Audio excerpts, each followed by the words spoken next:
We continue now at the top of Daf Chofam and Beis in Meseches Bava Kamma. This is Bava Kamma Daf 20b.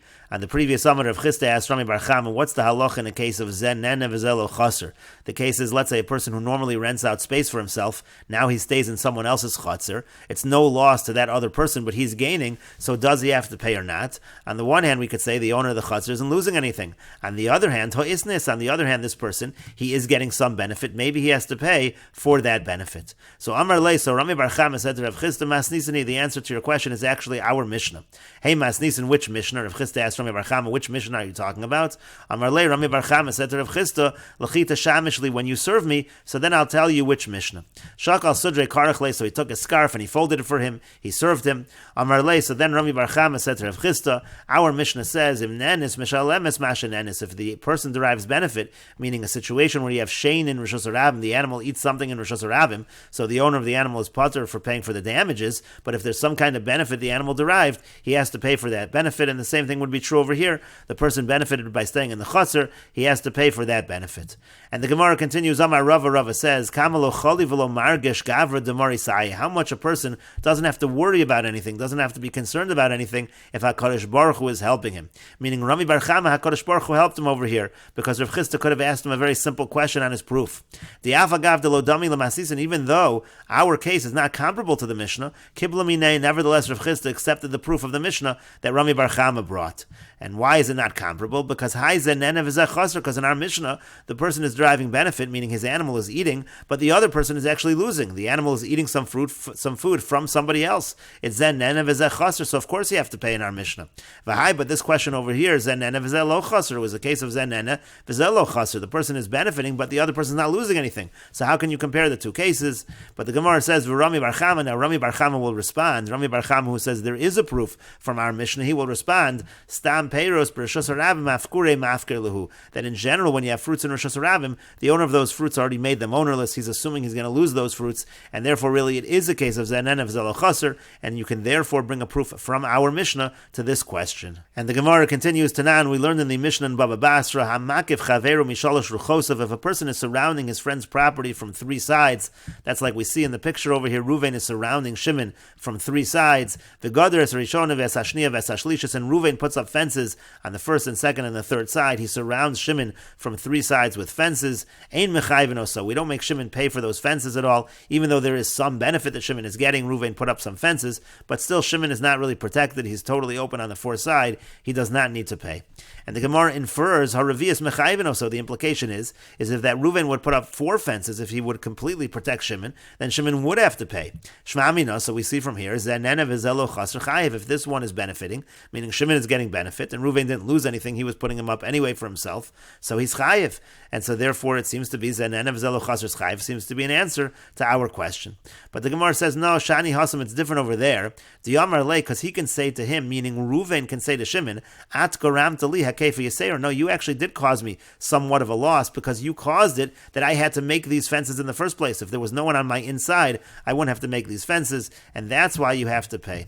As Rashi says, hakefa yaseir di'ilav sada shel Shimon bein sadosov, if not for the fact that Shimon's field was within his fields, havasagi le b'mechitzas chitzonos, Reuven could just build outer fences. V'avakol sadosov gedurim, everything would be fenced in. V'ilka chaseru b'shvilo, therefore it is a situation of chaser, and therefore you cannot compare it to our case of zen nene v'zeh lo chaser. And the Gemara continues, Tashma, coming here another proof as the Mishnah in Baba Basra goes on. Amar Reb Yossi says, Im Omar Nikif v'gader es ravias. Let's say the Nikif goes ahead, meaning Shimon goes ahead and he puts up that fourth fence. Megalgalan all of esakol. So then he has to pay for all the fences. And so the Gemara now infers from Reb Yossi's opinion, time with the gader Nikif, the only reason why the Nikif has to pay is because he's the one that put up the fence. He showed that it was something that he liked. Hamakif pater, but apparently according to Reb Yossi, if the Makif would completely surround Shimon, protect all of his property, apparently Shimon would be pater. Shma mina zenene v'zeh lo chaser pater. You see from Rabbi Yossi's opinion that by zenene v'zeh lo chaser, the person is actually pater. Again, Shimon is getting benefit. There was no loss to Reuven, and he's pater. And the Gemara says, no, shani hasam, it's different over there. Diyamar le, because Shimon can say to Reuven, ledidi sagi li benatir bar zuzah. For me, I could have had a fence. I didn't need a fancy fence of stones. I could have had something that would have just cost a zuz, and therefore I don't need to pay for this entire value of the fence. And the Gemara continues, Tashma, coming here a proof from the following Mishnah in Babba Metzia, Habayis v'aliyah shel shnayim. Let's say you have a 2-floor house. The first floor belongs to one person, and the second floor belongs to another person. Shenaflu, and the whole thing collapses. Amar bal aliyah lebal habayis livnos. So the person who lived on the second floor says to the person who lived on the first floor, you have to build your floor first. V'huayno rotza, but the person doesn't want to build his first floor. Hare bal aliyah bona bayis. So what can happen is that the person who owned the second floor can build the first floor. V'yoshe ban, he's allowed to live there at sheyitin lo yitzi Yosef, until the person on the first floor gives him what he spent to build that first floor. When he pays him back for what he spent, so then he'll go ahead and he'll build his second floor house after that. And so the Gemara now infers, Yitzi Yosef hu demechayev le balabayis. So the balabayis has to give to the person who's now living in this first floor, he has to give him whatever he spent. He has to compensate him. Hasachar lo, but apparently the person who's living there doesn't have to pay any rent to the balabayis. He's allowed to live there essentially free of charge. He builds that bayis, he gets paid for all of his expenses, and he lives there, and he doesn't have to pay anything. This is a case, Shema Mino, we should see from here, Zen Nene Vizelo Chaser Potter. This is a case where he's getting benefit, this one's getting benefit, the other one's not losing anything, he wasn't doing anything at all anyhow. And so therefore it seems to be a case of Zen Nene Vizelo Chaser, and he's Potter. And the Gemara says, no, Shani Hasam, it's different over there. The Beisa La'aliyah Mishtabit, here, the house actually, he's already obligated to the person who lived on the second floor. Meaning to say he has a certain obligation to build his house so that the other person can build his second floor house. And therefore, since he has that obligation and he's not fulfilling that obligation, so now that person who lived on the second floor can build the bayis and he can live there and he's not obligated to pay any rent, even though in general it's possible that by a case of Zenen of Zelo Chaser, a person would have to pay rent. And the Gemara continues, Tashma, coming here a proof from the continuation of that Mishnah in Babba Metzia. Rabbi Yehuda Omer, Rabbi Yehuda says, Av ze hador b'chotzer chaveru shalom idaito, sarach lalos lo schar. Even in this case, the person is living in the courtyard of his friend without his knowledge. He does need to pay rent in this case. And the Gemara says, Shema Mino, so we should see from Rabbi Yehuda, Zenene v'zelo chaser chayev, that again, it's a situation where he's benefiting. The other person isn't losing anything, and he's going to be chayev in that case. And the Gemara says, no, Shani Hasam, it's different over there. Mishum because the walls become black, meaning when you live in a house, so it does depreciate in value, there is some chaser, there is some loss, and that's why in that case Rabbi Yehuda says that the person has to pay the rent. And the Gemara continues, Shalchua bei Rabbi Yami, they sent this question of Zanena v'zelo chaser to the academy of Rabbi Yami. Amar, he said, what did he do to him? What did he make him lose? What did he damage him? Meaning to say, the person who stays in the chutzner of his friend, if he hasn't caused the owner of the chutzner any loss of money, he hasn't done any damage, the fact that he gets benefit is not a reason that he has to pay. So essentially, Rabbi Yami said that by Zanena v'zelo chaser, he doesn't have to pay the rent. Rabbi Chia bar Abba says, Nesiyashe b'dover, we have to consider the matter. Then they sent the question again to Rabbi Chia bar Abba.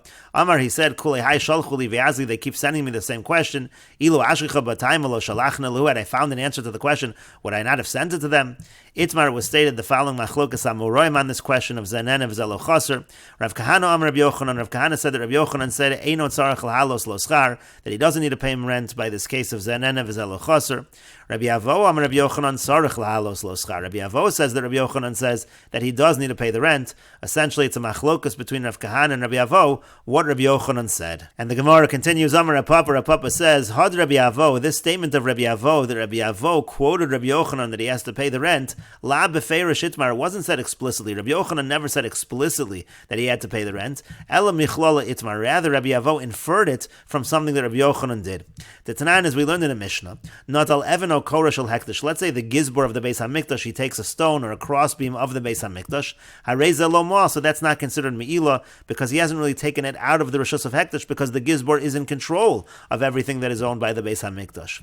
Nesana lechaver, now if the gizbor gives it to his friend, so then hu moal, so then the gizbor has actually committed an act of me'ilah. It's considered that he's taken it out of the Beis Hamikdash, v'chavero lo moal, but his friend has not yet committed me'ilah because he hasn't actually used the item. So therefore, again, in that case, the gizbor has taken it out of the Rishus of Hekdesh, so he has committed me'ilah. And the Mishnah continues, B'na l'soch beiso. Let's say the gizbor takes this stone or the crossbeam and builds it into his house. Hareza lo mo'al at sheyoder tachteh. That's not considered me'ilah until he actually lives underneath the stone or the beam. Shava pruta, the amount that's going to be worth a pruta, he has to get some kind of benefit of at least a pruta, and then it's considered to be me'ilah. V'yamar Shmuel, and Shmuel said on that line, V'hu sheinichal pi aruba. That's only if he's putting it up on the skylight, meaning if he's actually building it into the structure of the house, so then certainly the moment he builds it into the structure of the house, it's going to be me'ila. But let's say he just puts it on top, covers the skylight with it, something that's easily removable. There's no real shinoi. He hasn't really changed the function. He hasn't really built it into his house. So in that situation, it's only going to be me'ila when he sits under it and he derives a certain amount of personal benefit. V'yosef Rabbi Avo kami de Rabbi Yochanan, and Rabbi Avo was sitting in front of Rabbi Yochanan. V'ka'amar mishmei de Shmuel, and he said in the name of Shmuel, Zo someris, this shows hadar b'chatzar chaver shalom idaito tzarech lahalos lo schar, that if a person lives in the chatzar of his friend without his knowledge, that he has to pay rent. Meaning to say, Rabbi Avo understood from this idea, why is it considered me'ila? Apparently it's considered me'ila because he's getting benefit, and he really should have to pay rent in such a situation. In theory, if this would not be the Beis HaMikdash, if this would be somebody else, Zenene v'zelo chaser, he'd have to pay rent, and therefore it's considered like he's getting a certain benefit from the Beis HaMikdash. That's why it's me'ila. You see from this case, again, the answer to our question that Zenene v'zelo chaser, that he has to pay the rent. And so that's what Rabbi Avo said to Rabbi Yochanan. V'shasak, and so then Rabbi Yochanan was quiet. So Iu Savram, the Shasak Modele. So Rabbi Avo thought from the fact that Rabbi Yochanan was quiet, so it must be he agrees. And therefore Rabbi Avo inferred from Rabbi Yochanan's action, from Rabbi Yochanan's silence, that he has to pay the rent. Veloi, but it's not really true. Ashguche lo ashkach be. Really, Rabbi Yochanan was paying no attention to him. He said you can't bring any proof from the halachas of Me'ila to a halacha of a regular case of Zenena v'zelo chaser to the Rabba, because it follows what Rabba said. Rabba made such a distinction. The Yama Rabba, because Rabba said hektish shalom midas. If a person uses something from hektish without the knowledge of hektish, so that's already the same as using from somebody else's property with their knowledge, meaning against their knowledge, and therefore you can't really compare the two cases. And we will continue with this discussion in the next video on Daf Chaf Aleph Amud Aleph.